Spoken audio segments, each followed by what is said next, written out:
cet ouvrage de Christian Buchet fait le point, il donne envie.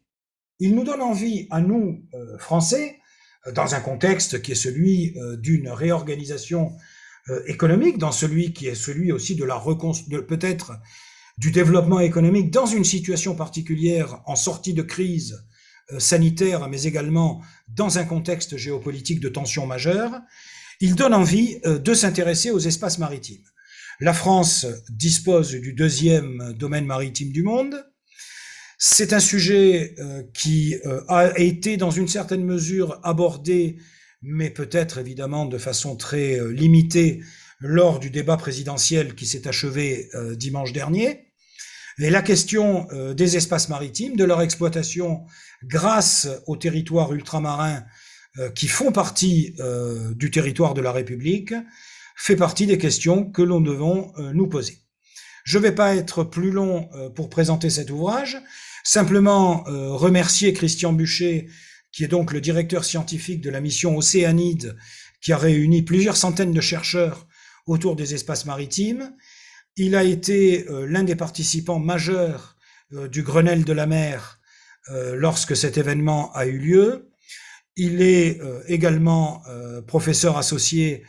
Il se présentera lui-même pour ce qui concerne ces questions de géopolitique. Et c'est donc vraiment un privilège de le recevoir parce qu'il participera également, je l'espère, et nous l'espérons tous, à notre événement que nous organisons au rendez-vous de l'histoire de Blois. Donc je ne vais pas être plus long, je vais lui donner la parole.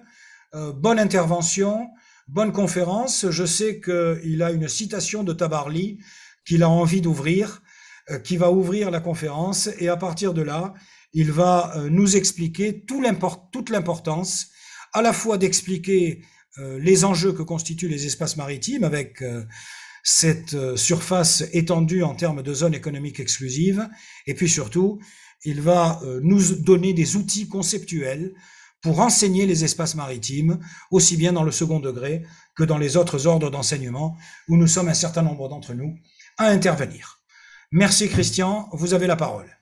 Merci Bruno, merci à tous d'être là, ça me fait très plaisir, je suis très honoré de pouvoir intervenir devant vous et partager le résultat des 264 chercheurs d'Océanide. Alors, il y avait 30% de Français, pas plus de 30% de Français, pas plus de 70% d'Occidentaux français inclus, et l'objectif c'était de peser le rôle de la mer dans l'histoire de l'humanité sur 5000 ans. Voilà.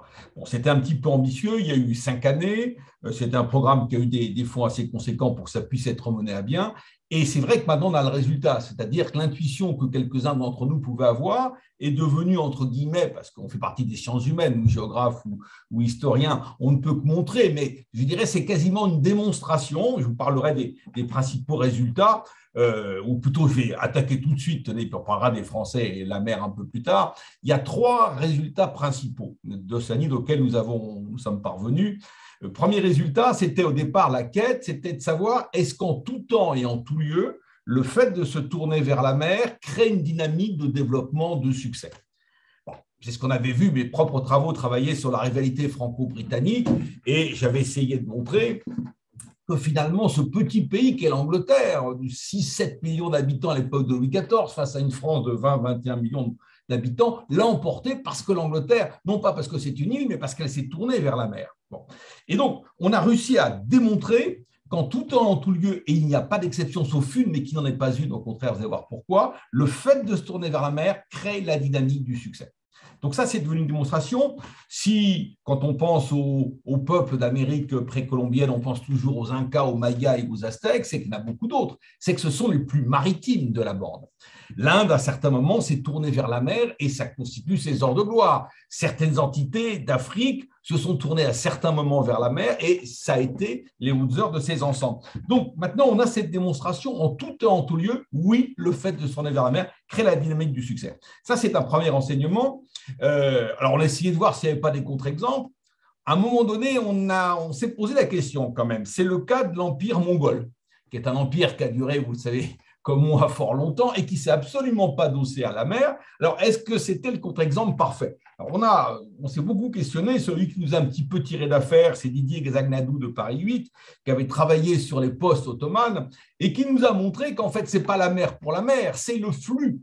C'est-à-dire que grâce au chameau de Bakhtian, qui est une drôle de bestiole qui peut porter jusqu'à 200 kilos, plus de 200 kilos sur son dos sans boire pendant plusieurs jours, il est arrivé à comparer la volta des navires en mer à la volta des chameaux sur la mer de sable. En fait, vous l'avez compris, quand on pèse le poids de la mer, c'est peser le poids des flux dans l'histoire de l'humanité.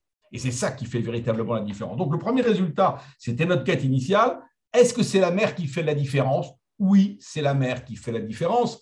On a pesé notamment les 5 grands conflits, les 5 grands derniers conflits européano-centrés. Je pense à la première guerre de 100 ans. C'était le directeur Le Goërel qui avait travaillé là-dessus. Je dis première guerre de 100 ans parce qu'on ignore encore souvent en France qu'il y a une seconde guerre de 100 ans qui va de 1689, c'est-à-dire de l'avant-dernière guerre de Louis XIV, jusqu'en 1815. Bon, nous ne voyons qu'une ribambelle de X guerres. Les Anglais considèrent qu'il s'agit d'une seconde guerre de 100 ans. Et le grand Jean Meyer, qui a d'ailleurs décédé la semaine dernière, qui a porté sur les fonds baptismaux véritablement l'histoire maritime, nous a expliqué qu'il fallait parler d'une seconde guerre de 100 ans. Donc, première guerre de 100 ans, seconde guerre de 100 ans, première guerre mondiale, seconde guerre mondiale et guerre froide.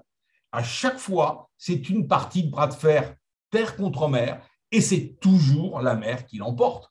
Pourquoi la première guerre de 100 ans a duré un peu plus de 5 générations? Parce qu'on a été infichu de couper la ligne de logistique de communication britannique. Sauf lorsqu'un grand monsieur qui s'appelle Jean de Vienne a eu la bonne idée de développer un clos des galets à Rouen.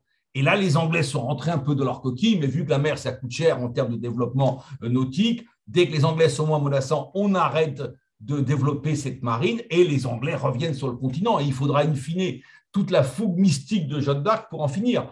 Seconde guerre de 100 ans, c'est pareil, c'est la mer qui l'a emporté.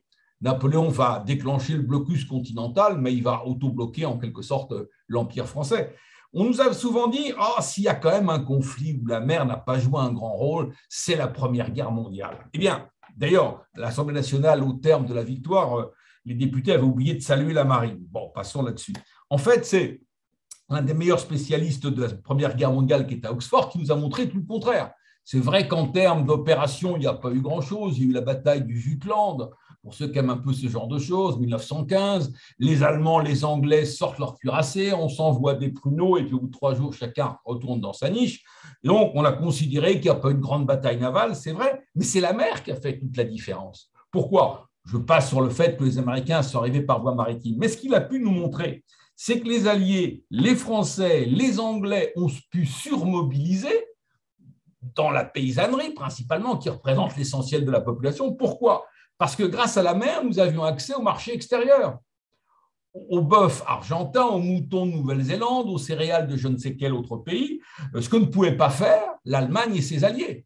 Et pour enfoncer le clou, on a peut-être eu tort, on a poussé l'allié russe, si vous voulez, à surmobiliser. Et bien avant les défaites militaires qui sont survenues sur le front de l'Est, c'est des problèmes de disette, de famine qui ont poussé à la révolution russe de 17. Donc on voit que c'est la mer qui a fait la différence. La Seconde Guerre mondiale, alors là c'est encore plus patent.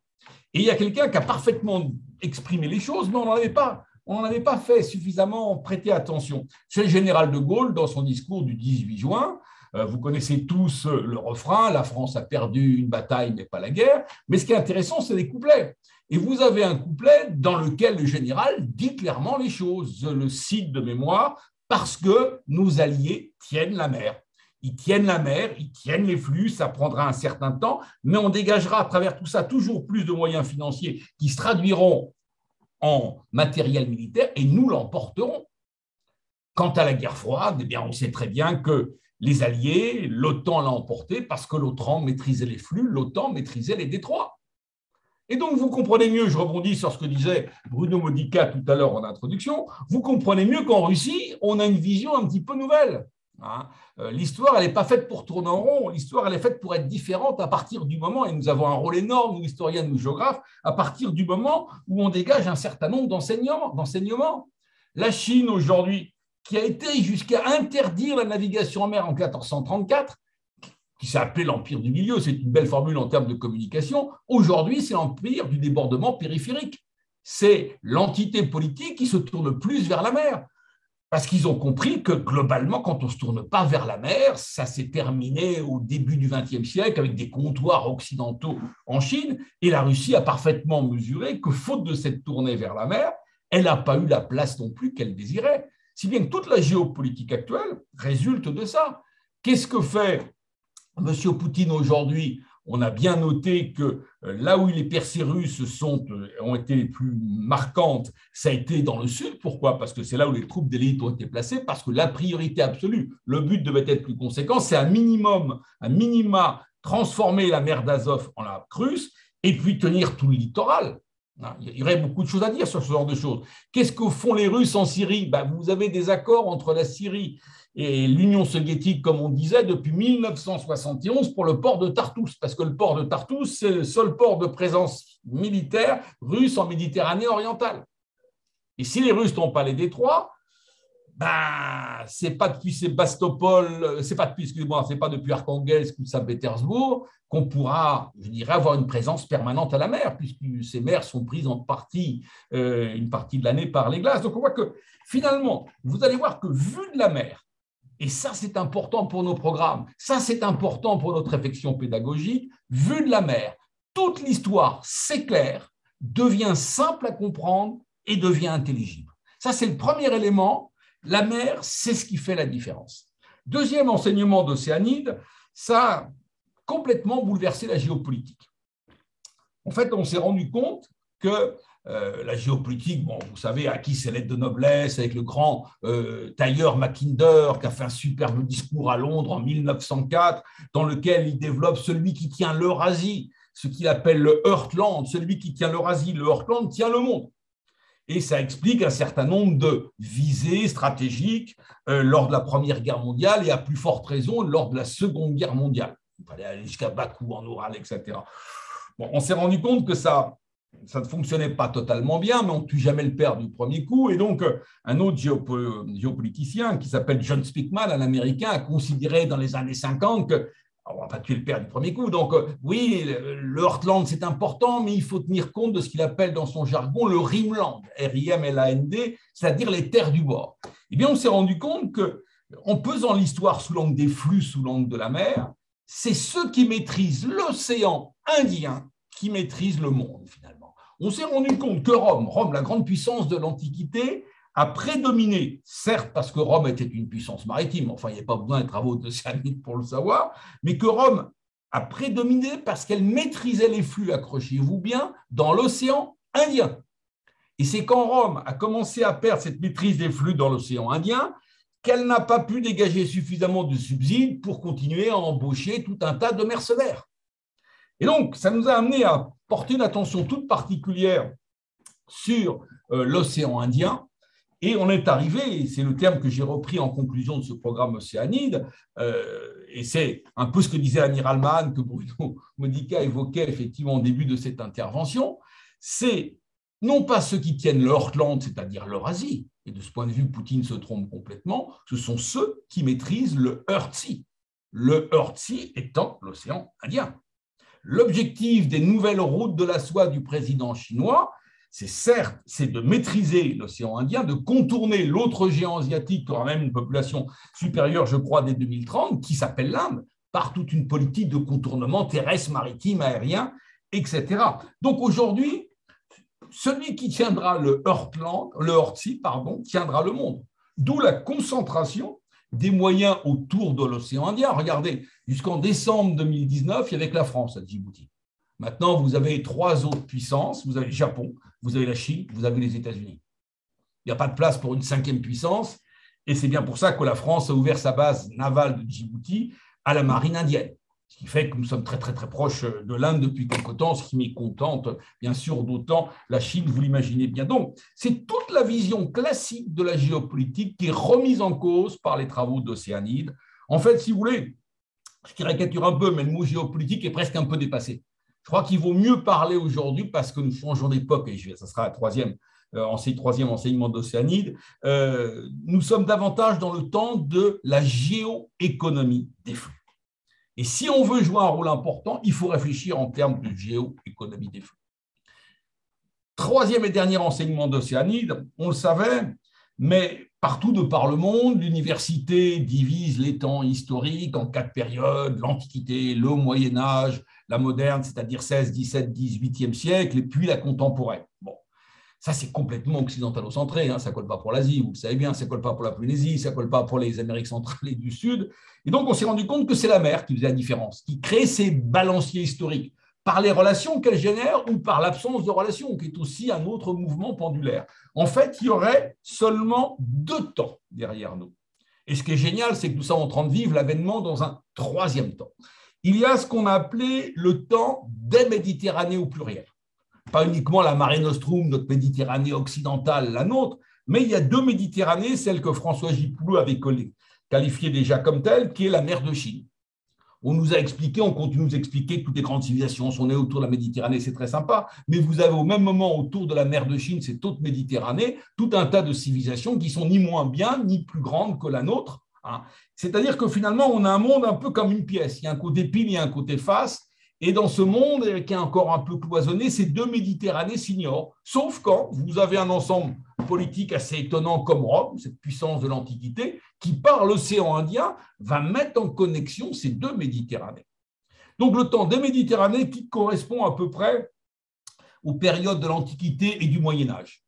La Méditerranée est centrale au Moyen-Âge parce que tout le grand commerce arrive et passe par la Méditerranée. Les épices et les parfums qui constituent toute la base du grand commerce.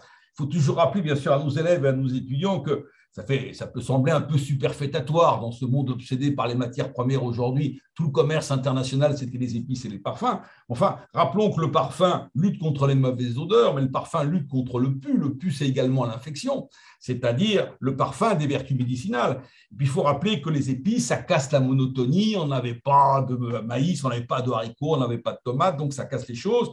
Et vu qu'on n'avait pas de quoi conserver les aliments, les épices cassaient aussi la putréfaction. Donc, depuis la plus haute antiquité gréco-romaine, on avait besoin d'épices et de parfums qui arrivaient, on ne sait pas d'où, de l'Orient, d'où le nom de ce port breton qui s'appelle l'Orient, un seul mot, mais c'était L' à l'époque, bien sûr, parce que c'était le siège de la Compagnie des Indes. Et en fait, tout arrivait d'Asie, de caravane de chameaux en caravane de chameaux, jusqu'aux 2 grands ports qui étaient déjà Beyrouth et Alexandrie. Et là, vous connaissez la suite, les galères de Venise, puis Gênes nous ramènent tout ça en Europe. Donc le temps des Méditerranées, Antiquité, période médiévale, les Vikings sont allés en Méditerranée parce que c'est l'épicentre nous concernant, bien évidemment. Et puis vous avez un basculement géographique qui va mettre un siècle à se développer, mais qui va s'opérer dans son impulsion originelle en 4 ans, 1488-1492. Ça, c'est un basculement géopolitique. 1488, c'est Bartolomé Dias, un Portugais, qui va dépasser le cap de Bonne-Espérance. Bon, j'explique souvent à mes étudiants l'exploit du gars, parce qu'on dit mais quel est l'intérêt, il suffit d'aller plein sud, et puis à un moment donné, côté bâbord, côté gauche, si vous préférez, il n'y a pas de terre, on se dit c'est bon, on est de l'autre côté. Non, c'est un peu plus compliqué. Dans le contexte de l'époque, si vous voulez, que les navires de l'époque, on ne pouvait pas descendre contre des vents forts et des courants, et le coup de bol de Bartolomé Dias, c'est d'avoir explosé son gouvernail. Pendant 3 jours, le bateau a été emporté comme une coque de noix, grand sud-ouest. On pense qu'il devait être beaucoup plus proche du Brésil que de la côte africaine. Et là, il a trouvé des vents et des courants contraires qu'il a ramenés de l'autre côté. Ça, c'est la plus grande révolution géopolitique. Pourquoi ? Parce que cet homme, sans le faire exprès, sans doute, le temps qu'on refasse son gouvernail, met en corrélation l'océan Atlantique avec l'océan Indien. Les choses vont s'emballer. 10 ans après, il reste une vedette, 1498, le grand Vasco de Gama va être le premier à atteindre, en doublant le sud de l'Afrique, le cap de Bonne-Espérance va atteindre Calicut. C'est la fin du commerce équitable. Et ça va durer jusqu'à aujourd'hui. C'est-à-dire que les épices et les parfums qui passaient de caravane de chameaux en caravane de chameaux jusqu'à Beyrouth, Alexandrie, comme je l'évoquais, ce qui faisait à peu près, selon les époques, entre 800 et 1200 intermédiaires, vous n'aurez plus qu'une 50aine d'intermédiaires maintenant. Seul l'armateur occidental européen va le faire, puisqu'on va chercher tout de bout en bout par voie maritime. Les prix ne baissent pas pour autant, il y a une forte poussée de la consommation. C'est ce qui vous explique qu'à partir de la moderne, à partir, si vous voulez, de ce que j'appelle le temps de l'Atlantique, ce sont les pays atlantiques, la façade occidentale atlantique qui vont s'arroger tous les fruits du transport mondial. Seule l'Europe occidentale va connaître un take-off incroyable quand toutes les autres entités géographiques vont rester, en termes de développement économique, en encéphalogramme plat. Pourquoi? Parce qu'on s'arroge tous les flux du transport mondial. Et on fait même, comme le disent les textes de l'époque, le commerce d'Inde en Inde. C'est-à-dire, fort de la supériorité de nos navires, parce qu'à force d'avoir l'argent, on va avoir des navires assez exceptionnels, on fera le commerce entre l'Indonésie, on va pour là comme ça, et la Chine, entre l'Inde et la Chine, etc. Donc, on est une période incroyable qui s'achève simplement depuis une vingtaine d'années. Bien sûr, l'impulsion de 1492 a découvert l'Amérique, on rajoute. Mais vous imaginez la révolution géopolitique. Tout n'est plus centré sur la Méditerranée, mais sur l'Atlantique.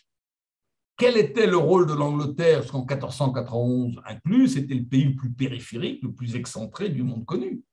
Et quand vous savez que les routes de retour d'Amérique suivent en gros le Gulf Stream, vous imaginez que c'est l'Europe occidentale qui connaît ce basculement incroyable. Alors, il y a deux pays qui ne se sont pas vraiment rendus compte, c'est l'Espagne et la France, parce qu'on a un pied des deux côtés. Bon. Mais pour tout un tas de pays, je pense au Portugal, aux Provinces-Unies, etc., c'est une révolution incroyable. Nous sommes rentrés dans le temps de l'Atlantique, et vous savez que ce temps est révolu, même si on parle tous les jours aujourd'hui, à cause des événements d'Ukraine, de l'Alliance Atlantique. Mais nous rentrons aujourd'hui, c'est ça qui est génial, dans un troisième temps de l'histoire. Il faut vraiment, je suis au courant qu'il y a la guerre en Ukraine, je suis au courant qu'il y a eu la pandémie, personne ne peut y échapper, mais on vit une époque, on est bien né. Ce que nous vivons, c'est probablement une époque qui ne s'est pas produite depuis la Renaissance. Nous vivons un temps incroyable. Si vous voulez, si je reprenais la Renaissance, il y a 4 piliers qui soutenaient le plateau de la Renaissance, un peu comme les 4 piliers d'une table.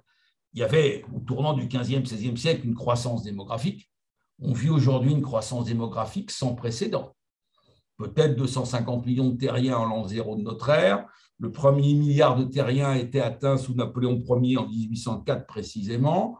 On devrait être 8 milliards de terriens en 2025, c'est-à-dire demain matin. Et il est probable qu'on soit aux alentours de 10 milliards 6, près de 2050. Après, vous le savez mieux que moi, c'est censé décliner un peu.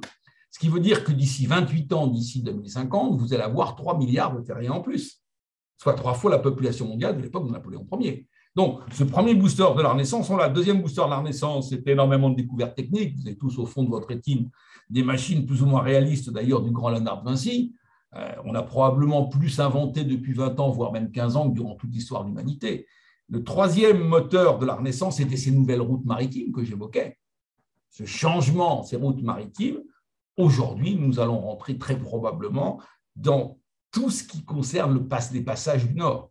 Donc, il ne faut pas se réjouir parce que c'est la conséquence du réchauffement climatique, mais ça va changer beaucoup de choses en termes de géopolitique. Le seul ingrédient, quand on réfléchit bien, qui manque par rapport à la Renaissance, c'est que la Renaissance était sous-tendue, vous le savez, par cette philosophie résolument optimiste, porteuse d'élan, porteuse d'allant, qui s'appelait l'humanisme, et qu'aujourd'hui, et peut-être tout particulièrement en France, on est dans une crise de défiance, de méfiance, qui fait qu'on n'ose pas. On n'ose pas partir, on n'ose pas sillonner, on n'ose pas embarquer, on n'ose pas... Voilà, j'essaie de voir en quoi l'histoire peut nous aider aussi à y voir plus clair aujourd'hui. En tous les cas, nous rentrons dans un nouveau temps de l'histoire que nous n'avons pas qualifié comme étant après le temps des Méditerranées, après le temps de l'Atlantique, on aurait pu l'appeler le temps du Pacifique. Alors ça aurait été une très mauvaise nouvelle, parce que ça voudrait dire que l'Occident se trouve sur le banc de touche de l'économie mondiale. Non, c'est le temps de l'océan mondial. Et qu'est-ce qui va caractériser ce temps de l'océan mondial ? C'est d'abord que le fait que toute la population mondiale se trouve concentrée autour de la mer. En 2025, c'est demain matin, 75% de la population mondiale va se trouver concentrée sur une bande littorale mondiale d'une largeur de 75 km. Et au pic démographique, en 2050 à peu près, avec 3 milliards de terriens en plus, sur cette même bande littorale mondiale d'une largeur de 75 km, ce sera 80% de la population mondiale qui va s'y trouver concentrée. Et les 327 experts du Grenelle de la mer qui ont bien bossé le sujet l'ont dit clairement, la mer contient la quasi-totalité des solutions pour un avenir mieux durable, qu'on pourrait presque qualifier de désirable. Sans la mer, on ne passe pas. Sans la mer, on ne respire pas d'ailleurs, puisqu'elle produit 50% de notre oxygène. Une mer qui est confrontée à un défi, je le dis en passant, majeur, parce que ça me tient vraiment à cœur. Je suis assez implanté dans ces questions environnementales. J'ai longtemps travaillé avec Nicolas Hulot sur ces sujets-là. La menace majeure ne sont pas les continents de plastique, c'est l'acidification des océans. Les océans nous rendent un service fabuleux d'absorber entre 30 à 40% de nos émissions de CO2. Au dernier pointage, ça serait plutôt de l'ordre de 37%. Sauf que la conséquence, c'est que la mer s'acidifie. Et ça, c'est une menace véritablement majeure. Alors, la mer va continuer à vivre, hein, c'est toujours pareil. C'est nous qui sommes menacés, véritablement. Donc, on voit que la mer, quand on l'interroge, ce qu'elle n'avait pas fait encore la COP21, elle répond à des questions de fond. Est-ce que l'homme est responsable ou pas du réchauffement climatique avec tout un tas de débats? La mer nous dit clairement, elle ne répond pas à cette question, mais elle dit clairement, arrêtez d'émettre autant d'émissions de CO2 parce qu'il y a une rupture d'équilibre qui se fera à votre détriment. Donc, on voit qu'elle a des enjeux. Donc, je termine sur Océanide, c'était ma première partie. 3 enseignements. Oui, en tout temps, en tout lieu, le fait de se tourner vers la mer, c'est surfer sur une dynamique de succès. C'est les fondements d'une nouvelle géopolitique. Aujourd'hui, 92% en volume du commerce mondial s'opère par voie maritime. En volume, 92%. Il n'y a qu'une école de commerce où on parle de géoéconomie des flux. Il faudrait mieux s'interroger sur cette question-là. D'autant que la Chine est en train de se lancer dans une vaste opération. Est-ce qu'il faut mettre en avant un projet Indo-Pacifique ou pas? Bon, c'est un vaste débat. Puis, troisième enseignement, c'est bien montrer qu'on rentre dans un nouveau temps de l'histoire. Et ce nouveau temps de l'histoire, je vous le disais, est caractérisé par la concentration sur la mer, mais une mer qu'il faut voir pour ce qu'elle est en tant que telle. La mer, c'est le seul univers à 4 dimensions. À travers toute l'histoire, en dehors des amours des pêcheurs et des sirènes qui ont un peu pénétré dans les eaux, on n'a vu qu'une seule des 4 dimensions de la mer, la surface, le commerce maritime, la pêche dans les eaux de surface. Il y a encore un peu plus d'un siècle, on considérait qu'à 250 mètres de profondeur, il y avait une zone qu'on appelait azoïque où la vie n'existait plus. En fait, la mer a 4 dimensions. La surface, bien sûr. Deuxième dimension, c'est la colonne d'eau, la tranche d'eau, qui descend à plus de 11 km dans la fosse des Mariannes, qu'on ne connaît pas. Troisième dimension de la mer, 72% des terres de la planète Terre sont des terres immergées, donc la Terre porte bien son nom. On connaît de manière précise que 5% de ces terres, avec un flou en termes de résolution que 20% de ces terres immergées, c'est-à-dire que 80% de ces terres immergées, on les connaît en gros parce que les satellites créent une déformation de la surface, et c'est non pas parce qu'on a vu ces montagnes du fond des mers, mais par la déformation de surface. D'ailleurs, un Français, Xavier Le Pichon de l'École normale supérieure, qui a fait ce fameux planisphère que vous connaissez tous, mais ces montagnes qu'on nous indique, on ne les a pas vues. Il faut bien mesurer qu'on connaît mieux la surface de la Lune, ça va sans dire, mais infiniment mieux la surface de Mars que le fond des mers. On n'a pas vu, pas simplement de nos yeux, mais à travers des robots, 80% du fond des mers. C'est vrai que ce n'est pas simple. Comme le disait récemment un directeur de l'IFREMER, ça équivaut à explorer les Alpes de nuit avec une lampe électrique. Ce n'est pas évident. Mais il y a une 4e dimension, c'est qu'on sait aujourd'hui que la biodiversité du sous-sol terrestre marin est différente de la biodiversité du sous-sol terrestre. Dire sans la mer, on ne passe pas, parce que la mer contient la quasi-totalité des solutions, même s'il faut préciser qu'attention, comme le disait, c'était Jacques Perrin qui est disparu aussi la semaine dernière, on n'aura pas d'océan de rechange. Donc, oui, tout est jouable à condition d'avoir une politique intelligente par rapport à la mer. Alors, en quoi la mer peut nous aider? Elle pourra nous aider, je l'évoquerai peut-être en conclusion, elle pourra nous aider, je dis 2 ou 3 mots comme ça, puis après j'évoquerai peut-être le rapport ambigu des Français à la mer. Elle pourra nous aider au niveau de l'énergie, c'est ce qu'on appelle les EMR, vous le savez, les énergies marines renouvelables. Je ne suis pas plus que ça un foudre, un partisan chaud bouillant des éoliennes. C'était bien en son temps, mais c'est un petit peu dépassé, même si on n'a toujours pas de parc éolien en France. Je crois beaucoup plus aux hydroliennes qui sont sous l'eau. Je crois pour les zones tropicales à ce qu'on appelle l'ETM, l'énergie thermique des mers. La mer a une capacité à nous aider sur le plan de la santé incroyable. 80% de la biodiversité terrestre est d'origine marine. Pourquoi? Non pas parce que la mer représente 72% de la surface du globe, ça n'a rien à voir par rapport à sa surface, c'est que la vie en mer est beaucoup plus ancienne que la vie sur Terre. La vie en mer, c'est plusieurs milliards d'années contre plusieurs centaines de millions d'années sur Terre. Vous avez un seul exemple suffira à le montrer. Vous avez 3 règnes végétaux en mer, le plus ancien le vert, et puis à partir du vert, c'est développé le rouge, le vert continue, le rouge continue, et à partir du rouge, c'est développé l'ocre ou le brun. Bref, aujourd'hui, 3 règnes végétaux en mer, un seul sur Terre. Même si votre prunus à l'automne il devient tout rouge, c'est la seule des pigmentations du vert. Donc, on voit que sur le plan de la santé, la mer a un potentiel incroyable, d'autant qu'on sait depuis, ça c'est pour les nos collègues de sciences de la nature et de la vie, que depuis la fin des années 90, que nous sommes issus de la mer. On a découvert de nouvelles formes de vie dans les années 94-95. Je caricature en disant que le martien qu'on va chercher depuis des décades au fin fond de la galaxie, on l'a découvert dans les années 94-95 dans des sources hydrothermales, c'est-à-dire à 2-3 km de profondeur, dans le noir complet, avec une pression qui se mesure par millimètre carré, dans un milieu acide, parfois jusqu'à 362 degrés. Il n'y a pas que des plantes, mais des animaux vivants qui vivent et qui se développent. Alors, on a appelé tout ce petit monde les extrémophiles dans un premier temps, parce qu'ils vivent, vous en conviendrez, dans des conditions extrêmes. On ne les appelle plus du tout comme ça, on les appelle les archéobactéries, parce qu'on sait que ce sont les conditions exactes d'apparition de la vie sur Terre. Donc, on voit tout le potentiel qui va sortir de ça. Et ce n'est pas, je dirais, quelque chose que je partage pour vous faire plaisir, même si j'ai envie de vous faire plaisir, c'est parce que c'est déjà une réalité. Le premier traitement contre le sida, la ZT, émane du hareng. La dernière classe d'antibiotiques, là qu'on se prend souvent l'hiver, la céphalosporine, émane du milieu marin. Lors de ma dernière enquête auprès de l'INSERM, on travaille sur 66 champignons marins dans la lutte contre le cancer, etc. etc. On avait parlé à propos du Covid d'un ver marin. Ce ver marin a une capacité d'oxygénation plus poussée, ça ne joue pas pour le Covid, mais pourquoi est-ce qu'on trouve tout ça en mer? Parce que nous sommes aujourd'hui, on le sait, issus de la mer. Sous le plan également du tourisme, la mer a un potentiel tout à fait étonnant. Pourquoi? Parce que tout simplement, on est de plus en plus concentré sur la mer attire, etc. Donc on voit que la mer, aujourd'hui, plus que jamais, c'est le moteur de notre devenir.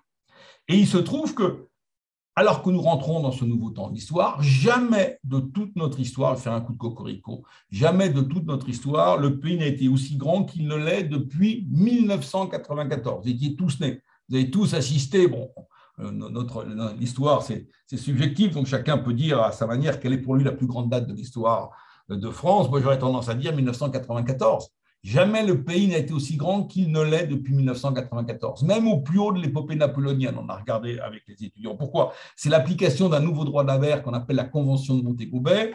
Tout pays qui est bordier de la mer, à condition qu'il n'y ait pas un pays en face, ça ne marchera pas dans le Pas-de-Calais, a une zone d'exclusivité économique, ZEE, ou ici en anglais, de 200 000 marins, minimal. Ce qui veut dire 200 fois 1852 mètres, ça fait 372 km. Vous le savez, la France a deuxième domaine maritime au monde, mais en fait, c'est le premier. Pourquoi? On est juste derrière les États-Unis, loin devant le troisième qui s'appelle l'Australie. Mais vous comprenez bien qu'États-Unis et Australie, c'est par la taille de leur métropole. Nous, ce domaine maritime de plus de 11 millions de kilomètres carrés, à plus de 96%, c'est grâce à l'outre-mer. L'outre-mer est la grande chance de la France. La France et son outre-mer, c'est la grande chance de l'Union européenne. Aujourd'hui, l'UE est l'ensemble politique qui a, certes grâce à la France, le plus grand domaine maritime au monde, 28 millions de kilomètres carrés. L'Union européenne est l'ensemble politique qui a le plus grand linéaire de côte. L'Union européenne, certes, grâce à Malte et à la Grèce, est l'ensemble politique qui a le plus grand nombre de navires. Donc, on voit le potentiel, ce qui fait dire à certains, l'UE sera maritime ou ne sera pas. Et ce potentiel de l'UE explique, avant les événements dramatiques d'Ukraine, pourquoi depuis quelques années, je cite ce qu'on disait dans les chancelleries, il y avait une convergence non concertée, c'est joli, ce n'est pas la poésie, mais c'est intéressant, une convergence non concertée entre les Russes et les Américains. Pourquoi? Parce que cette UE a du potentiel. On nous a parlé du Brexit, mais on ne nous a pas parlé du Groenland. Le Groenland, c'est un territoire européen par le biais du Danemark. Le Groenland, deuxième réserve mondiale d'uranium, deuxième réserve mondiale de terres rares. La France, troisième réserve mondiale de terres rares, parce que vous savez, c'est 17 métaux stratégiques, parce que nous avons au large l'archipel de la société Tahiti, pour faire court, des réserves mondiales de terres rares qui correspondent à 18% des réserves mondiales connues aujourd'hui. Donc, on voit le potentiel de la mer. Et notre pays, j'en arrive à ma troisième et dernière partie. Donc, un, c'était les conclusions de Saline. Deux, la mer, source d'opportunités, on pourrait y revenir si vous voulez. Et troisième partie, c'est les rapports ambigus entre les Français et la mer. Nous avons ce positionnement incroyable, on a un savoir-faire incroyable, on a le financement si on le voulait véritablement, mais les Français, c'est un pays, nous sommes un peuple un peu étonnant face à la mer. C'est-à-dire que je voudrais, dans cette dernière partie, prendre la mer comme télescope d'observation de l'histoire mentale. J'ai été traumatisé dans ma jeunesse par une phrase de mon idole qui est Éric Tabarly, qui disait « La mer pour les Français, c'est ce qu'ils ont dans le dos lorsqu'ils regardent la plage ». Alors, ça m'avait un peu perturbé et j'ai passé quand même pas mal d'années de ma vie à essayer de comprendre pourquoi ce pays qui, a priori, est très bien géographiquement orienté vers la mer, ne s'est pas tourné vers la mer. Au-delà de la mer, vous allez voir, ça permet d'y voir plus clair sur ce que nous sommes. Et puis, l'idée, c'était de savoir si nous sommes d'indécrottables terriens ou si nous sommes enfin aptes peut-être à prendre le large. Alors, je vous rassure, nous sommes aptes à prendre le large. En fait, il y a 5 ou 6 raisons, ça dépend si je compacte ou pas. On a jusqu'à quelle heure, Bruno? J'ai combien de temps? Alors, je vais être court, je ne veux pas abuser de votre gentillesse et de votre présence. Il y a 5 ou 6 raisons, ça dépend si je compacte ou pas, qui expliquent pourquoi on ne s'est pas tourné vers la mer.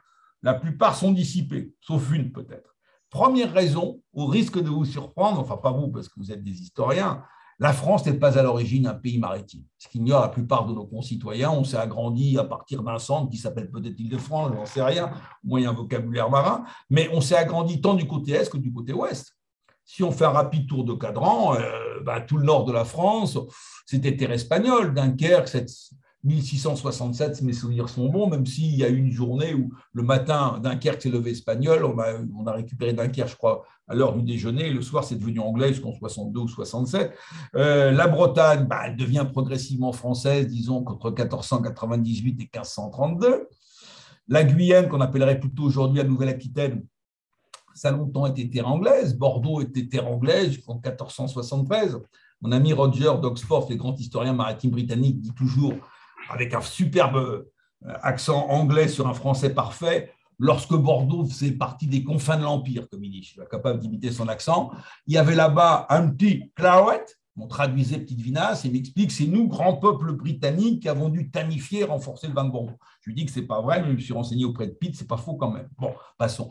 La Provence, c'est Louis XI en 1483 qui doit la récupérer, je crois.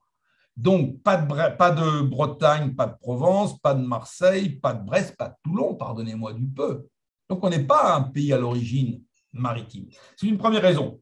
Deuxième raison, le Moyen-Âge est une période particulièrement forte chez nous, pour le meilleur et pour le pire. Le meilleur, c'est les vestiges que nous avons de la terre. Pour le pire, ça a été des relations de vassalité qui ont été assez étonnantes par moments. Il y a même des constitutionnalistes qui ont comparé la vassalité à la 4e République, et la mer n'a pas fait exception. Vous n'avez pas d'emprise du pouvoir central sur le littoral avant 1635. On est les derniers de la classe.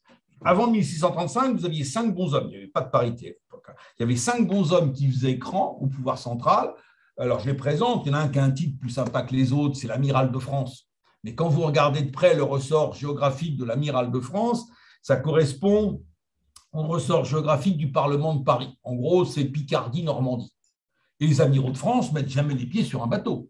Le plus connu des amiraux de France, c'est Gaspard de Coligny, vous savez, le leader protestant, le chef protestant qui a été défenestré en août 1572. Il n'a jamais mis les pieds sur un bateau. Certains vont mettre les pieds sur un bateau lorsqu'il s'agit d'aller chercher une future reine de France ou de la rendre lorsqu'on n'en veut plus. Je pense à Marie-Histoire, mais les amiraux de France ne mettent pas les pieds sur un bateau. Après, vous avez l'amiral de Bretagne à Brest, 2000 habitants à l'époque, l'amiral de Guyenne à Bordeaux, l'amiral de Provence qui est à Toulon. Et c'est encore plus le bazar, parce que ces 4 personnages se détestent copieusement, parce qu'ils ont des intérêts contradictoires, et c'est encore plus une foire d'empoigne dans le Midi, parce que vous avez l'amiral de Provence qui est à Toulon, le général des galères qui est à Marseille. Eh bien, il faudra toute l'œuvre de Richelieu, qui tout cardinal qui est ne va pas utiliser des moyens très catholiques, en menaçant ces personnages, en récupérant ces différentes charges, et en les donnant au roi. C'est simplement chose faite en 1635. On ne pouvait pas attaquer la grande puissance du temps qui est l'Espagne, parce que c'était une grande puissance maritime, tant qu'il n'y avait pas d'emprise du pouvoir central sur le littoral. Vous ne pouvez pas parler de marine royale ou de marine nationale avant 1635. Troisième élément, et là j'aimerais insister un petit peu parce que c'est quelque chose qui m'a beaucoup passionné. On a toujours considéré en France que le danger venait de l'Est. Et on a fini par privilégier le fait que la mer était un mur, qu'on pouvait lui tourner le dos, c'est la phrase d'Arbally, pour regarder vers l'Est. Qu'est-ce qui explique ça? Ça suppose de faire, et c'est un arbre généalogique que vous connaissez, donc je n'ai pas besoin de faire ça sur un tableau. Ce traumatisme de la France, c'est ça, considérer que le danger venait de l'Est. Qu'est-ce qui explique ça? Tout commence comme ça se termine dans les contes de fées, 1469, je vous rappelle, le mariage d'Isabelle de Castille et Ferdinand d'Aragon. Il n'y a pas fusion entre les deux, mais 2 morceaux de la future Espagne, Castille et Aragon, se mettent en synergie. On trouve un défi commun. Le défi commun, ça va être de chasser les morts du sud de l'Espagne. Ça sera chose faite, c'est facile à retenir en 1492. Et en 1492, il ne reste plus qu'un tout petit morceau qui est tout seul. Il se dit, moi, je suis obligé de rejoindre l'ensemble parce que ça ne va pas le faire. Ça sera la Navarre. Ce mariage de 1469 crée une dynamique espagnole. Mais je vous raconte ça pour la généalogie. Isabelle de Castille et Ferdinand d'Aragon ont une fille qui, semble-t-il, n'est pas réussie, Jeanne la Folle. De l'autre côté de l'Europe, l'empereur Habsbourg, Maximilien de Habsbourg, épouse Marie de Bourgogne. Celui qui fait le grand mariage, ce n'est pas Maximilien, c'est pas Marie de Bourgogne, c'est Maximilien. Faut-il rappeler que Marie de Bourgogne a le plus grand domaine maritime d'Europe, voilà l'équivalent du Benelux plus tout le nord de la France. Bon, ils ont un fils qui s'appelle Philippe le Beau.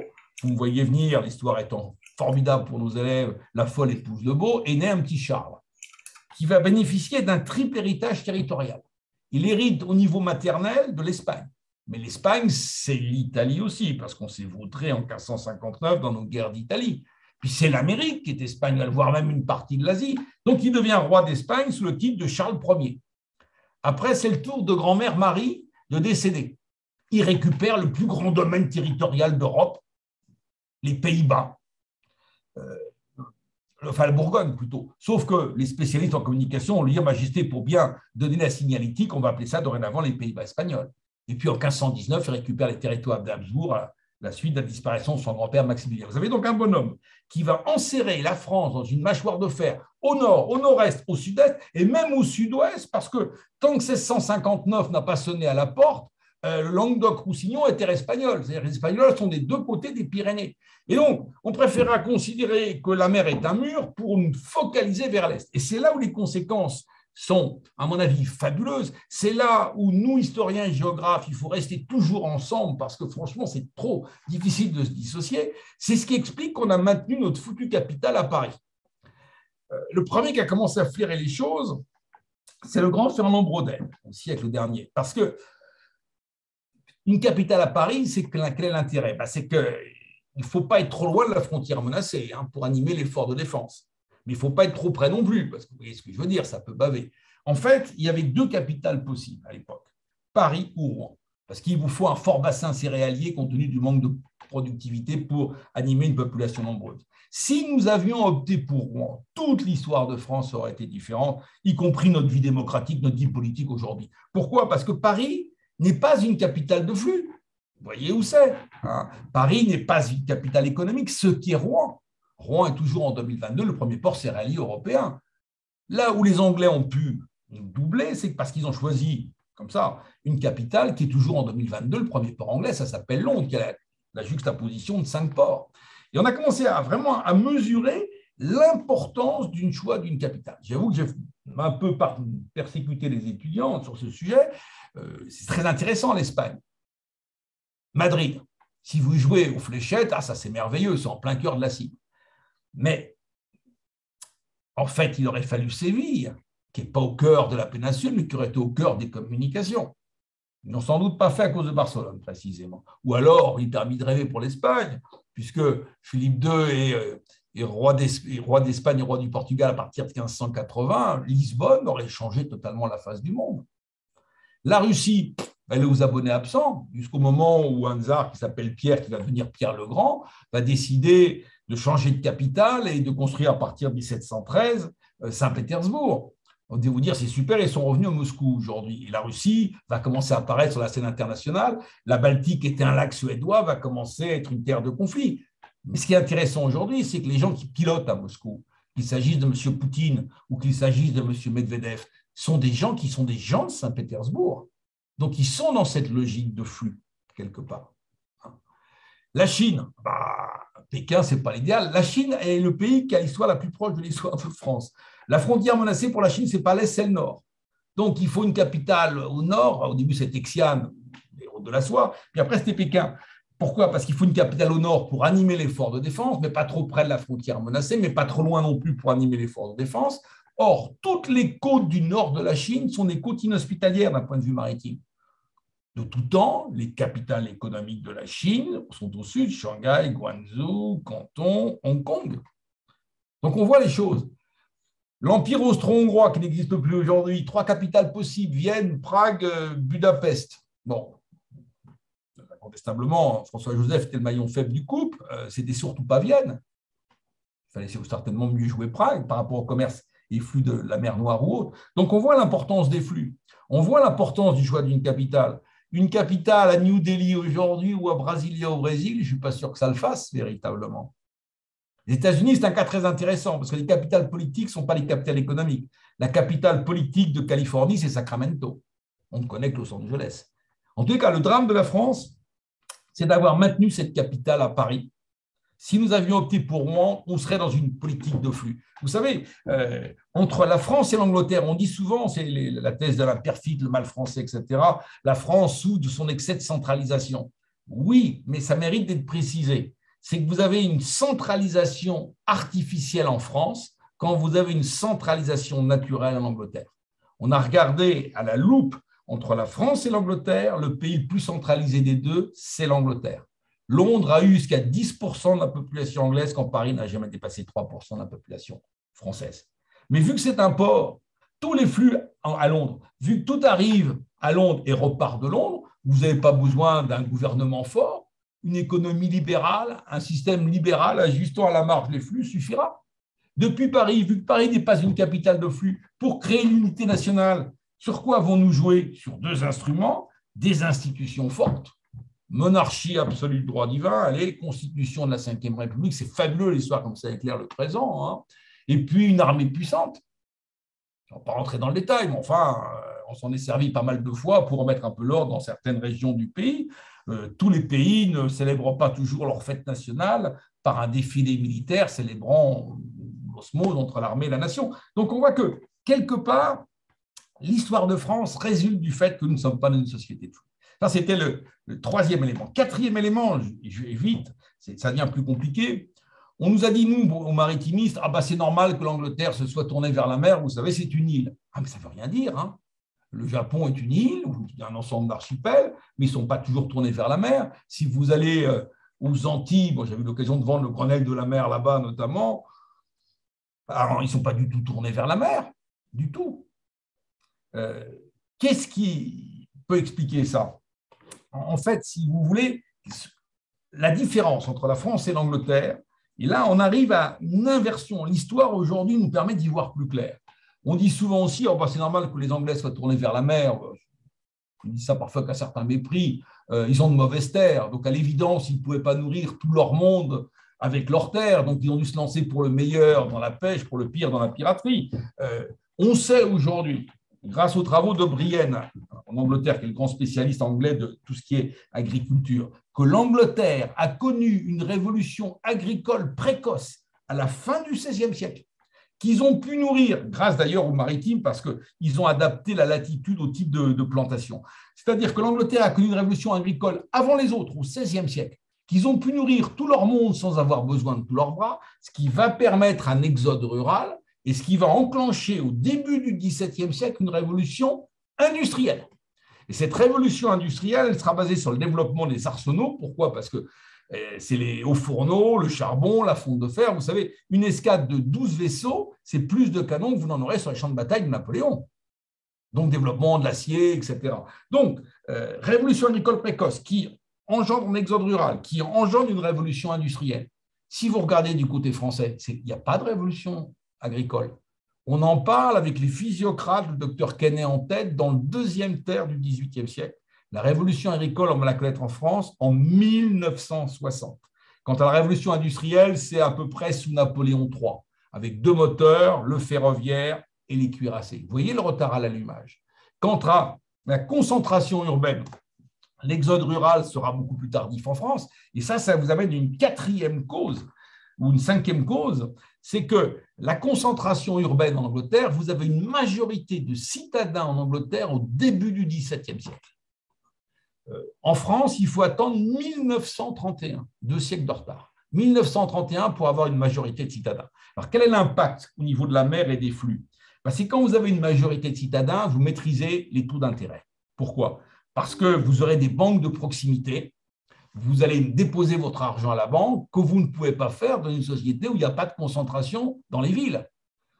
les routes ne sont pas sûres, donc c'est comme Harpagon, on cache son argent au pied d'un coffre, dans un coffre qu'on va enterrer au pied de son arbre favori, ou ça sera les bas de laine. Donc, la masse monétaire ne va pas être très présente. Il y a une autre manière de voir l'histoire, c'est les taux d'intérêt. Mais j'ai du mal à trouver beaucoup d'étudiants porteurs sur ces sujets, parce qu'il y a un problème de source. La France a pu tenir face à l'Angleterre ou face aux autres jusqu'à la fin du règne de Louis XIV, 1715. Pourquoi? Parce que jusqu'en 1715, les taux d'intérêt des deux côtés de la Manche sont les mêmes, 4%. En 1723, les taux d'intérêt français atteignent 8%, quand les taux d'intérêt anglais sont restés à 4%. Les étudiants m'ont montré qu'on ne peut pas gagner une guerre si elle dure plus de 3 ans. Il y a un cas de figure qui est passionnant, c'est la guerre de l'indépendance américaine. C'est génial, elle coûte la même somme des deux côtés de la Manche. Les Anglais remboursent en 15 ans parce qu'ils maîtrisent leur taux d'intérêt. Nous, on est obligé finalement de convoquer le 5 mai 1789 les États généraux pour mettre enfin en place la réforme financière qu'on aurait dû faire dans les années 1747. Et tout part en feu d'artifice, vous le savez bien. Donc on voit que quelque part, la France est un grand pays agricole, mais en retard de révolution agricole, en retard de révolution industrielle et de ce fait, en retard de concentration urbaine, ce qui ne nous a pas permis de maîtriser les flux. Après, voilà, ces 5 éléments aujourd'hui sont totalement dépassés, donc on est tout à fait apte à prendre la mer. Le tout, c'est partir en mer suppose un état d'esprit qui est la confiance quelque part. Parce que partir en mer, ce n'est pas évident. Les marins, même aujourd'hui, savent très bien, ils savent vers quel port ils veulent aller, mais ils sont à peu près certains de ne pas forcément prendre la route qui est initialement prévue. Donc, quelque part, les Français aiment la mer. On ne s'est pas tourné vers la mer pour 5 raisons historiques que j'ai évoquées trop rapidement, bien évidemment, pour ne pas abuser de votre temps, mais qui sont fortes, qui aujourd'hui sont totalement révolues. Il se trouve que nous rentrons, et je conclus, dans un 3e temps de l'histoire, qui est le temps de l'océan mondial, après le temps des Méditerranées, le temps de l'Atlantique. Jamais notre pays n'a été mieux doté géographiquement qu'il ne l'est depuis cette convention de Montego Bay. Jamais il y a eu un ensemble politique qui a disposé d'un tel potentiel maritime qui s'appelle l'Union européenne. À elle de jouer véritablement cette carte. Il y a officiellement une politique de la mer de l'Union européenne depuis décembre 2008, mais tous les cadres sont remplis, toutes les cases sont remplies, mais il n'y a que 2 cases qui sont vraiment remplies activement. La sécurité maritime avec une agence européenne de sécurité maritime, les sciences de la mer, mais ce n'est pas suffisant pour vraiment déclencher une politique maritime. Et ce qu'il faut certainement, c'est conjuguer la mer vraiment à travers ce qu'elle montre dans l'histoire, mais ça fallait-il qu'il y ait ce programme de recherche très conséquent qui a été de revisiter toute l'histoire sous l'angle de la mer, qui a abouti aux 3 enseignements que je vous ai présentés dans cette première partie, qui coïncident avec ce potentiel énorme. Maintenant, on sait. Alors, le tout, c'est d'interpeller nos politiques. Nous ne sommes pas un pays de culture maritime. Alors, les choses évoluent. On a eu 2 sujets à l'agrégation au CAPES sur ces sujets, l'espace maritime. Mais je me souviens, la première fois, on a pu se transformer en VRP de l'histoire maritime parce que ça a été un petit peu compliqué. Je crois qu'aujourd'hui, l'histoire vue sous l'angle de la mer, elle devient simple, facile à expliquer, elle a du sens. C'est la mer qui opérait ces basculements ou ces non-basculements. On rentre dans le temps de la mer, on est magnifiquement bien placé. Je dirais, ça suppose maintenant de surfer sur la vague, mais ce n'est pas évident de prendre le large. Ce n'est pas évident de prendre le large parce que ce qui caractérise celui qui se jette à l'eau, et j'ai découvert récemment que créer une entreprise se dit en Chine se jeter à la mer, donc oui, pour des gens qui ont interdit la navigation en mer en 1434, nous a changé les Chinois, c'est tout un état d'esprit. Et peut-être faudrait-il qu'au sein de l'éducation nationale, eh bien, la place de la mer soit un peu plus présente. J'ai un de mes confrères de l'Académie de Marine que je citais tout à l'heure, bon, c'était le recteur, le Goérel, qui nous a fait un rapport il y a quelque temps sur la mer dans l'enseignement en France. Alors, attendez, c'est à pleurer, hein. La mer, on la découvrait autrefois à travers les classes de mer, pour les plus anciens d'entre nous, mais aujourd'hui c'est fini, il n'y en a quasiment plus, parce qu'il y a toujours le risque qu'un gamin se foule le pied, et puis de toute manière, les collectivités territoriales ne donnent pas beaucoup de sous. Donc il n'y a quasiment plus de classes de mer, sauf quand vous avez des collègues qui sont ultra motivés. Donc la mer, on l'a découvert, disait le recteur, simplement en classe de littérature, à travers Victor Hugo, Océanonox et Travailleurs de la mer, Pierre le Petit pêcheur d'Islande, à mon avis, sadomaso, ça n'a pas créé des vocations. Bon, ok, il n'y a rien d'autre. Alors, heureusement, grâce au Grenelle de la mer, les choses ont un petit peu avancé.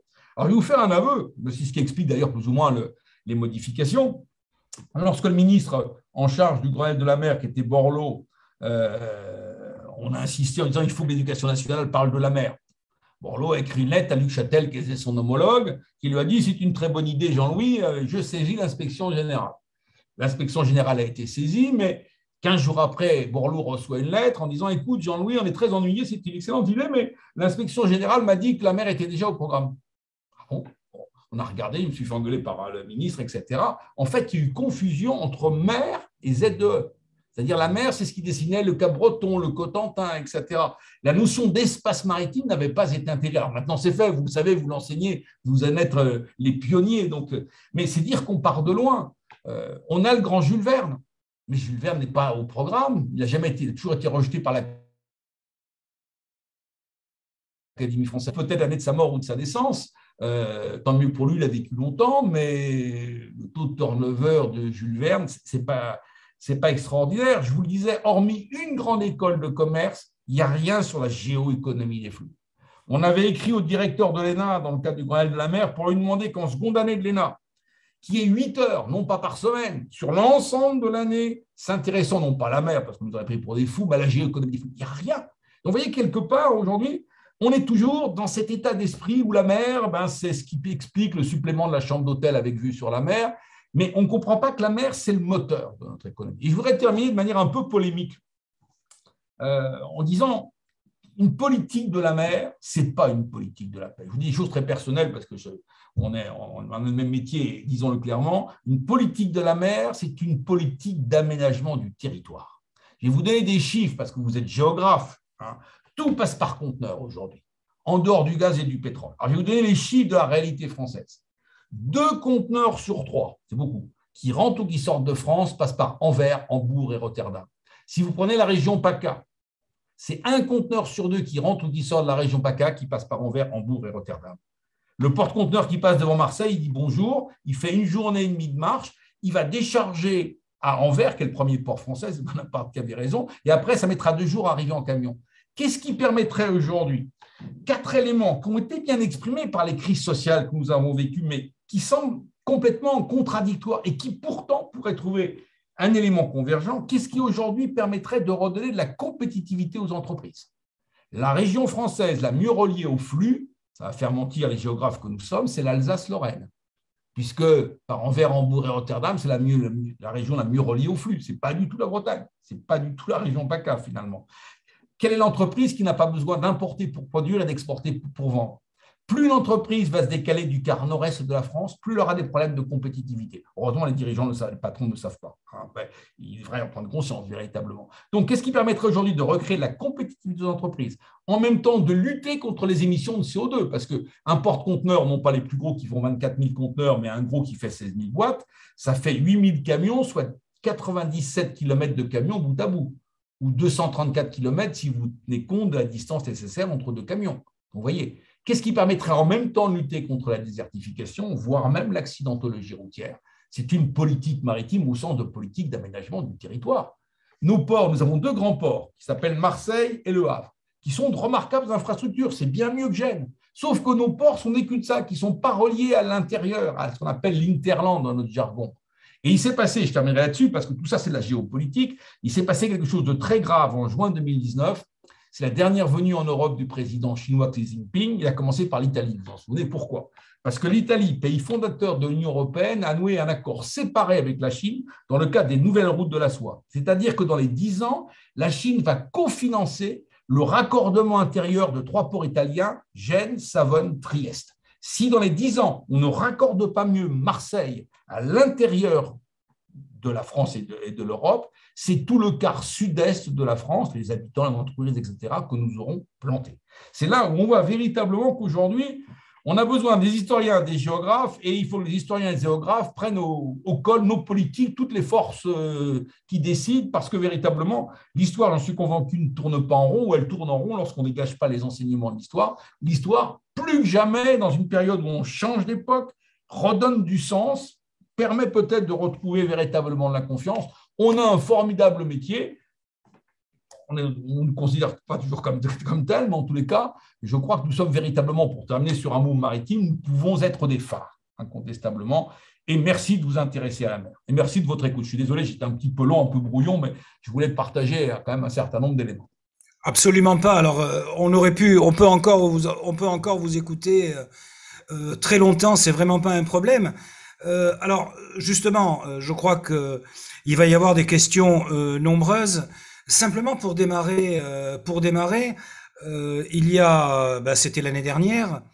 Nous avons fait le choix au niveau des Clionotes de faire des rencontres d'été du côté de Montpellier, mais nous avons eu l'idée, et je pense qu'elle était remarquable. Christiane Perronard, qui est parmi nous, avait organisé ça, d'aller sur le port de Sète et de visiter le port de commerce de Sète. Alors ça me permet d'évoquer la mémoire de quelqu'un qui avait cette démarche de visionnaire telle que vous l'avez portée aussi, qui est Georges Frêche.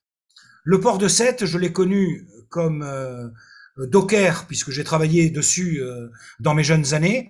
Je pompais du pinard sur les pinardiers qui arrivaient d'Italie. J'ai transporté des fèves de cacao sur le port de Sète. C'était un port qui était en train de mourir. Il y avait des grumes de bois et autres. Et Georges Frêche a eu cette idée en se disant, oui, on peut faire l'autoroute de la mer. Et cette autoroute de la mer, elle pouvait partir de Barcelone, aller jusqu'à Marseille, voire jusqu'à Gênes, et effectivement dégager les autoroutes plutôt que de doubler l'autoroute A9, qui ressemble effectivement à une espèce de mur de camion. Et donc cette idée-là, votre micro a été désactivé, Christian. Il faudrait l'activer, s'il te plaît, Maud, pour que vous puissiez intervenir. C'est bon là? Vous Oui, m'entendez? c'est bon. Voilà, on vous entend. Voilà, parce que évidemment vous allez répondre. Donc il y a toutes ces idées d'autoroute de la mer, et là, ce que vous dites qui est extrêmement important sur l'aménagement du territoire sur la région Provence-Alpes-Côte d'Azur. Et j'espère que vous aurez tort et qu'effectivement on arrivera à connecter l'arrière-pays de la région PACA au réseau, au flux maritime, parce que sinon il ne restera plus de l'arrière-pays de la région PACA que les résidences secondaires des oligarques russes, si on n'arrive pas à les leur saisir. Et là, effectivement, il y a un vrai problème. Là, je crois que, très franchement, par rapport à nous, comme association professionnelle d'historiens géographes, là, très franchement, vous me donnez envie d'aller au feu, d'aller au combat. Parce que, non, non, mais je crois qu'il faut le dire. Parce que derrière, c'est quelque part un avenir politique qui se construit derrière. C'est un avenir politique. Donc là-dessus, oui, merci mille fois pour ce que vous avez dit, parce que là, je crois que le prof d'histoire géo, dans son collège, dans son lycée, l'historien ou le géographe dans son université, il a une responsabilité majeure. Et vraiment, je suis très heureux parce que, bon, je m'attendais à ce que vous alliez dire, puisque, bon, j'ai lu votre livre avant même qu'il ne soit dans les bacs. Bon, ben voilà, je crois que le chantier, il est ouvert. Et nous allons, à Blois, effectivement, j'ai envie de dire casser la baraque, parce que ce que vous avez dit avec force, nous allons très modestement nous en faire les relais. Voilà ce que je voulais déjà vous dire pour vous remercier, et puis évidemment pour ouvrir la discussion. Merci. Nous, on a le plus beau métier qui soit, parce qu'on travaille sur l'espace et le temps. Bon. Mais ce rapport à l'espace et le temps, c'est bien le problème majeur d'aujourd'hui. C'est qu'aujourd'hui, parce que les politiques savent ce genre de choses, vous arrivez d'en rencontrer un certain nombre, bon, mais le problème, c'est qu'aujourd'hui, il y a une véritable menace pour la démocratie.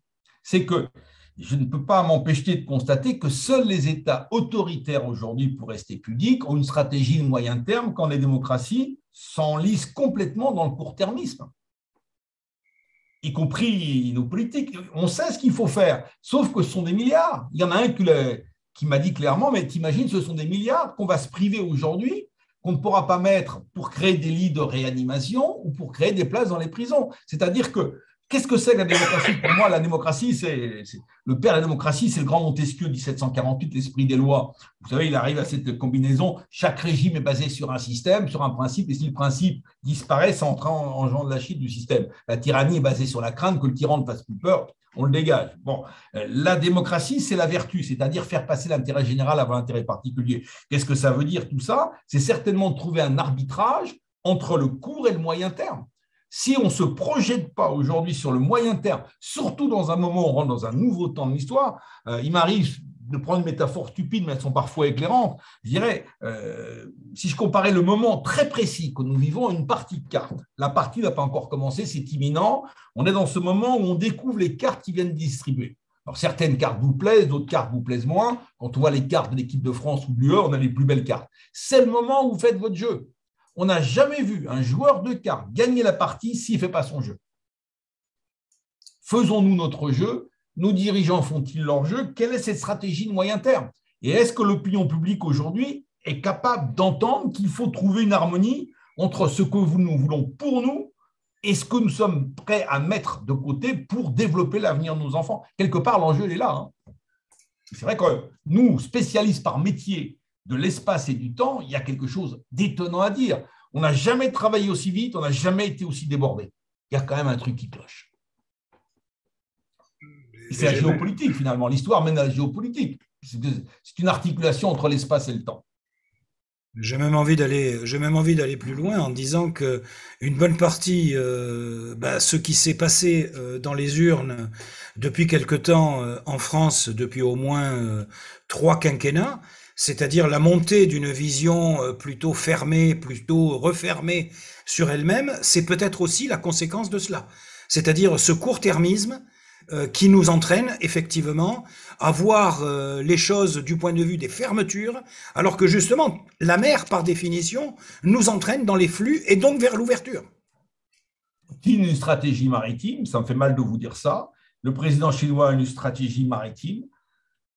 Et aujourd'hui, l'Occident oublie ce qui a fait le fondement de son développement, c'est-à-dire la maîtrise des flux et des détroits.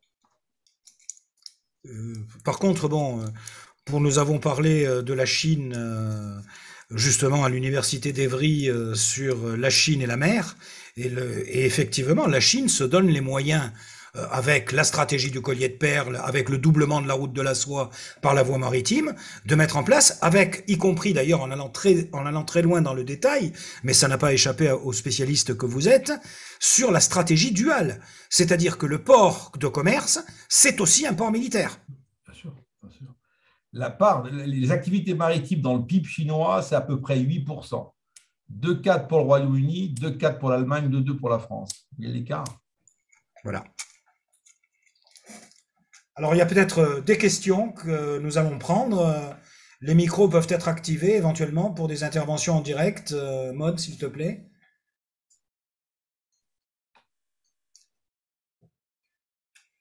Mais là, je crois que en attendant, il faut lire ce livre, quoi. Voilà, que les choses soient claires.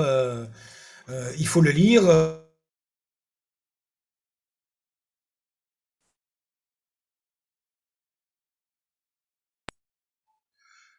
Voilà, c'est bon. Donc, oui, c'est pour permettre de poser les questions.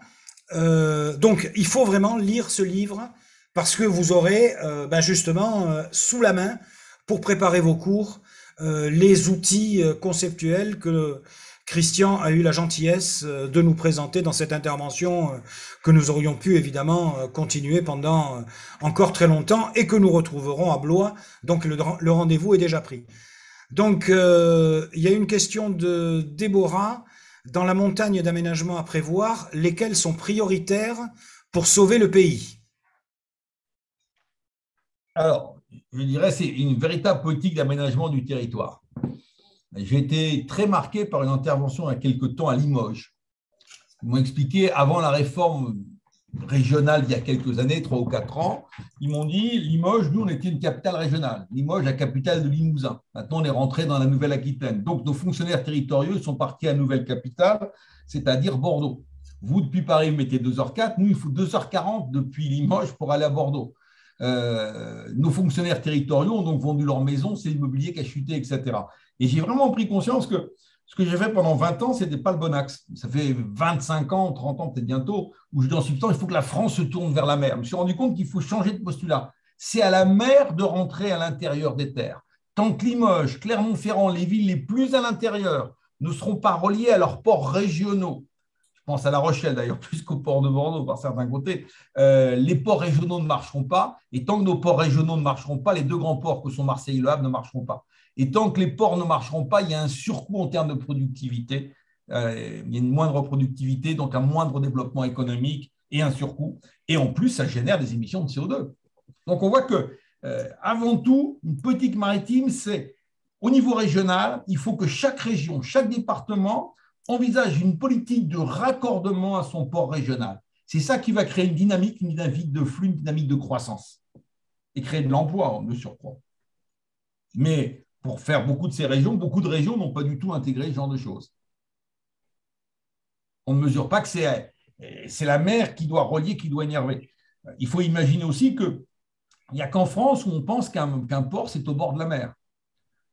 La ville de Petra, en Jordanie, qui n'a jamais été au bord de la mer, ça a toujours été un grand port, ça a toujours été un hub parce que c'était le lieu de convergence entre tout le commerce qui venait du sud de la mer Rouge et le commerce du nord de Méditerranée qui descendait. Munich n'a jamais été au bord de la mer, ça a toujours été un hub. Donc, il faut qu'on soit dans une logique de flux. Ce qui veut dire qu'il faut même parfois arriver à créer des routes, même si je préfère le transport ferroviaire, pour justement limiter les émissions de CO2.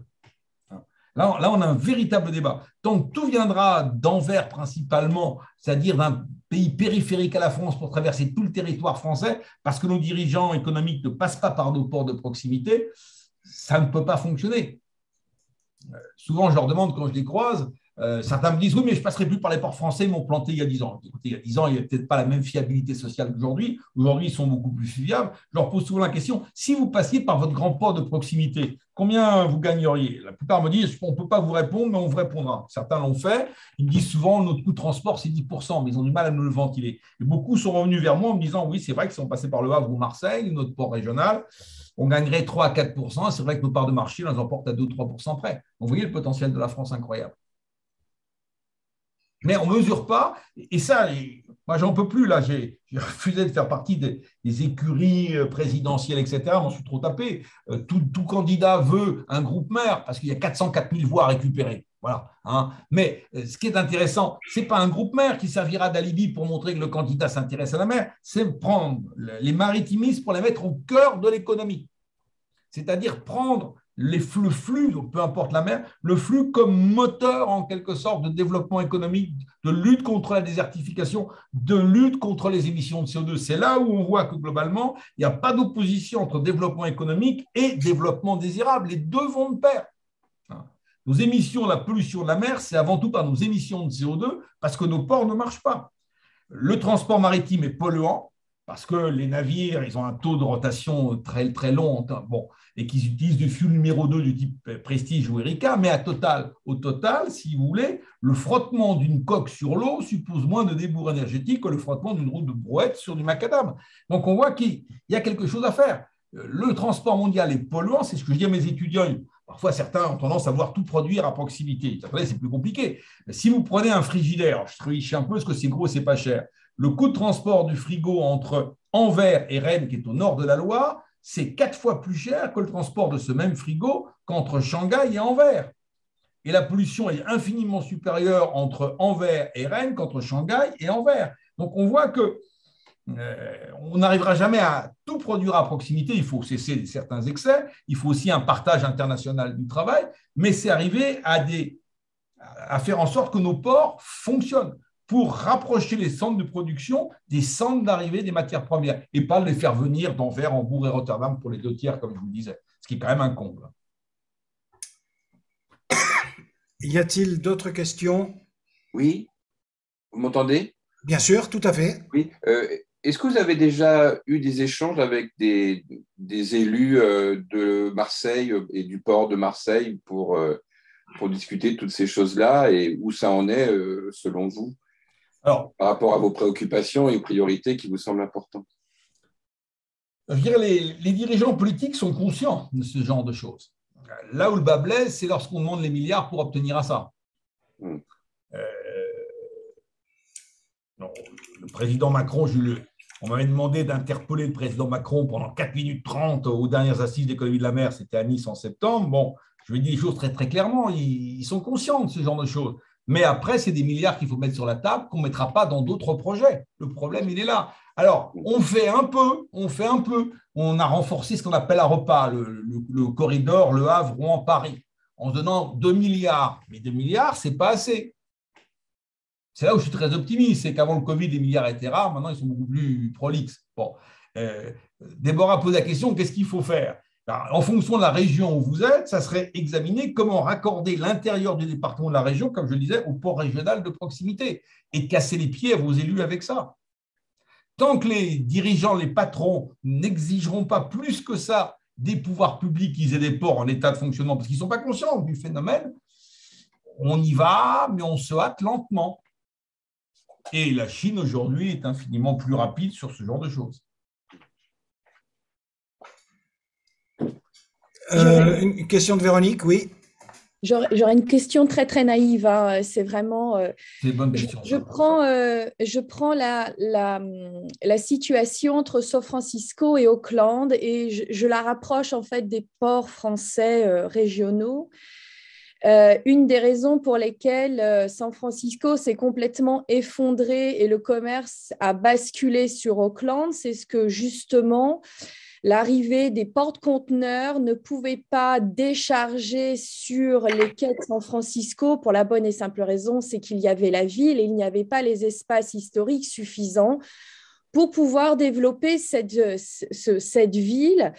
Et donc, au niveau économique, il y a eu un report et les États-Unis avaient l'espace pour recréer justement ce déplacement vers un port beaucoup plus concurrentiel. J'enlève évidemment Los Angeles puisque tout arrive sur Los Angeles et puis ensuite en deuxième arrive sur Auckland.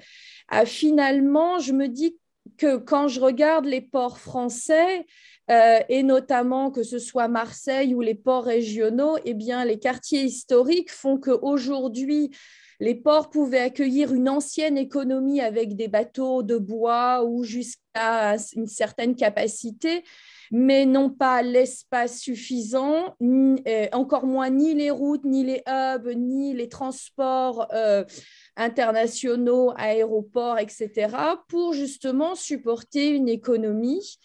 Et là, on n'est même plus dans une question d'apporter, de mettre les milliards sur la table. Donc, concrètement, si on veut développer, que ce soit à Marseille ou à Toulon, etc., quelles solutions proposer et au contraire construire des ports qui soient à côté. Mais encore une fois, c'est très naïf. Hein. Il y a un problème de foncier qui joue. Le foncier, d'ailleurs, ça peut s'acheter. Il y a un problème de foncier, d'ailleurs, qui est à notre avantage. Parce que les trois ports du nord, du Range Nord, Anvers, Hambourg et Rotterdam, sont complètement saturés. Donc aujourd'hui, si vous voulez, les ports français qui disposent quand même d'un arrière-base, si vous voulez, d'un arrière-paysage assez conséquent, on peut développer les choses. Donc on a plus de potentiel aujourd'hui que le Range Nord. Mais ça suppose effectivement d'acheter des territoires. Ça suppose peut-être parfois de faire des expropriations. Avant le Covid, j'ai eu l'occasion de voir le nouveau port en eau profonde de Shanghai. Bon, c'est 5 kilos au large, etc., reliés par des autoroutes qui sont sur des espèces de pilotis, etc. Ils ont dégagé 250 000 personnes en 6 mois. Donc, c'est sûr que c'est beaucoup plus facile dans ce genre de région. On peut faire des choses. C'est vrai que c'est compliqué. Aujourd'hui, il faut renforcer l'axe Seine entre le Rouen, Paris, Le Havre. C'est vrai que l'entrée aujourd'hui en Île-de-France, c'est compliqué parce qu'on s'y est pris trop tard. Donc, c'est difficile de créer de nouveaux sillons ferroviaires. Mais il y a quand même un certain nombre de possibilités dans d'autres ports. Pourquoi la France n'a pas une grande politique industrielle depuis très longtemps? Parce qu'on a au détriment de l'Allemagne. Parce que, bien évidemment, l'Allemagne a des ports qui marchent et nous n'avons pas de ports qui marchent véritablement. Donc oui, il y a ce problème-là, vous avez raison. Mais on a un pays qui est grand, qui dispose d'espace, et nos espaces sont moins saturés que les 3 espaces des 3 grands ports du Nord. Donc, quelque part, on a une capacité de rattrapage, sans compter qu'ils sont mieux placés que les ports du Nord. Donc, on peut faire des choses. Mais ce n'est pas toujours très simple, effectivement, dans l'entrée des grandes villes. Je suis d'accord. Mes étudiants m'ont montré que vous aviez plus de voies navigables à l'époque de Louis XIV qu'aujourd'hui. Bon, il y a un problème de tirant-d'eau, mais quand même. Donc, on voit que quelque part, il faut renforcer les sillons ferroviaires aujourd'hui. Ça, c'est certain. Oui, et ça suppose des moyens financiers considérables. On a une question. Ça crée de l'emploi, ça crée de la croissance, ça crée une dynamique de flux. Alors, justement, pour rebondir, on a une question de Sabrina, que je salue d'ailleurs à l'occasion. Qu'est-ce qui fait que la politique française n'apprend pas de son passé et ne cherche pas à développer le flux maritime intérieur? Quelque part, vous avez déjà répondu. C'est en gros le canal du Midi. Mais ça, c'était à l'époque de C'est Paul Riquet. Riquet, oui, ça c'est Louis XIV, 1675, mais ça c'est la mentalité française. Hein. Il faut quand même savoir que jusqu'à Turgot, Necker, dans les années 1780, aucune région de France n'avait le droit de vendre des céréales à une autre région française. Je ne vous parle même pas du commerce international. Hein. Et lorsque on s'y est adonné, on a parlé d'un pacte de famine. Et ça a été plus ou moins à l'arrière-plan de la Révolution française, alors que les Pays-Bas, le Portugal, l'Angleterre, c'était depuis le début du XVIIe siècle tourné dans une agriculture spécialisée à travers le commerce. Donc, on a toujours été un pays d'enfermement, un pays de lignes Maginot, d'étrangers, un pays où il n'y a jamais eu vraiment de mouvement. Hein. Et c'est très intéressant. Voilà. J'ai lu récemment une thèse sur les voyages de Louis XIV. Je m'aperçois qu'il y a des régions où on n'a jamais mis les pieds. Ce sont des zones de désertification. Ça a été les grosses zones d'implantation de toute la crise des Gilets jaunes. C'est très intéressant, l'histoire. Hein. Il faut vraiment que les journalistes rendent massif, si vous voulez, l'histoire au niveau journalistique. Il faut que dans les IEP, j'adore les IEP, je suis passé aussi par cette boutique, mais globalement, faire que de l'histoire contemporaine, c'est dommage. Hein. René Raymond lui-même a montré que le rideau de fer s'était planté sur le limès romain quand même. Donc bon, il faut prendre les choses dans la longue durée. Hein. Il faut qu'on se batte pour que autre chose que la contemporaine, qui fait qu'on a le même regard, qui n'a pas ce regard décalé contrairement aux autres périodes, puisse justement nous aider à prendre du champ et du recul. Ce qui nous ferait le plus grand bien aux uns et aux autres, et notamment aux politiques. Hein. Il faut qu'on vende notre matière, hein, parce que on est tellement, je dirais, habitué à travailler sur l'espace et le temps qu'on a, au-delà même des connaissances, je dirais, un savoir-faire méthodologique qui ferait le plus grand bien aux décideurs aujourd'hui. Et qui est un argument qu'aujourd'hui, les Chinois sont dedans. Dans leur gestion de l'espace, c'est tout à fait intéressant. Ben, je crois que les Chinois ont parfaitement intégré, bon, j'ai travaillé dessus il n'y a pas longtemps, ont parfaitement intégré cette notion du temps long. Et ça, là-dessus, je crois que ils ont parfaitement aussi intégré le fait que l'humiliation que les Chinois ont subie pendant 2 siècles, elle est venue de la mer aussi. D'où leur politique navale, qui est une politique d'interdiction. Absolument. Contrôler les flux, ça veut dire aussi les interdire. Absolument. Voilà, on pourrait continuer, hein, parce que bon, on est entre gens de passion, visiblement, avec pas mal de choses en commun. Des questions encore? Oui, j'étais surpris. Vous avez cité 3 ports italiens qui avaient fait ce deal avec la Chine, c'est ça? Vous avez Enfin, parlé c'est de le gouvernement Trieste. italien. Hein. C'est le Comment? gouvernement italien. Oui, oui, bien sûr. C'est les ports de Et, Trieste, Gênes et Savone. et ça C'est-à-dire que vole. la Chine va financer tout le raccordement intérieur, l'interland, à partir de voies routières, ferroviaires, fluviales. D'accord. Et ils avaient complètement mis de côté toute la moitié sud de l'Italie qui n'avait pas d'intérêt pour eux, j'imagine. Oui, nettement moins. Oui, c'est ça. Vous savez, il y a un dépeçage de l'Europe. Il faut rappeler que le Pirée, qui est le port d'Athènes, est un port chinois. Oui, je sais. Hein. Mhm. La Hongrie est le premier pays à passer un accord avec la Chine en juin 2015. La Hongrie a rattaché Budapest au port chinois du Pirée. Oui. Et vous avez un ensemble qui s'appelle le 16 plus 1. Le 1, c'est la Chine. Les 16, c'est tout un tas de pays d'Europe centrale, etc. Donc, quelque part, c'est intéressant. Hein. J'adore la méditation, le ici et le maintenant, la méditation. Ça, c'est très bon. Mais d'avoir été chercher le ici et maintenant, ça, pour la géopolitique, c'est pas bon du tout, hein, le ici et maintenant. Il faut sortir de ça. Hein. Non, parce que je pensais, parce que Gênes, c'est quand même, quand on connaît un peu la ville, c'est justement l'emprise foncière, c'est une catastrophe pour tout ce qui est extension.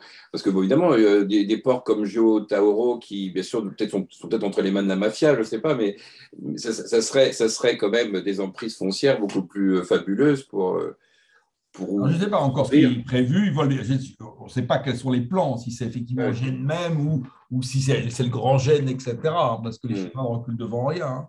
Ils ont construit quand même en 10 ans, parce que les routes de la soie, vous savez, le président Xi Jinping, il a lancé ça en septembre 2013 au Kazakhstan. Ça fera 10 ans donc l'année prochaine. Vous voyez, on en parle en France ou en Europe depuis 4-5 ans. Bon. Ils ont en 10 ans construit plus de 100 000 km de voies ferroviaires. On est des gens sérieux, donc ça vaut vraiment le coup qu'on s'intéresse à ça. Hein.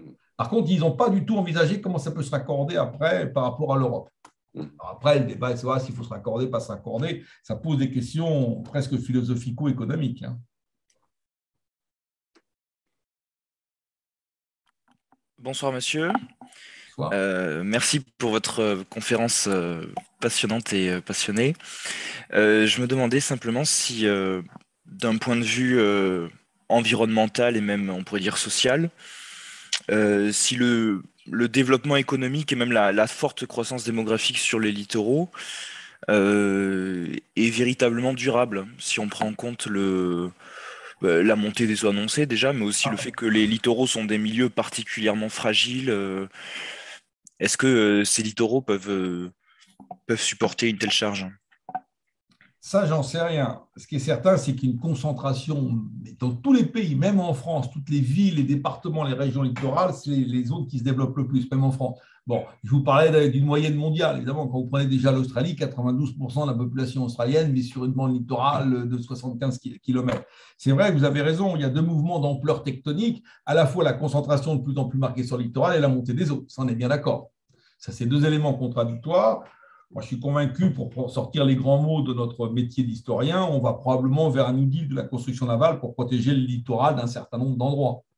Vous avez 38% des côtes métropolitaines qui sont menacées. Bon, on peut retarder très copieusement la montée des eaux, mais ça suppose des moyens financiers. Il y a déjà des modélisations économiques qui sont faites. Je pense en économétrie à Bordeaux 1.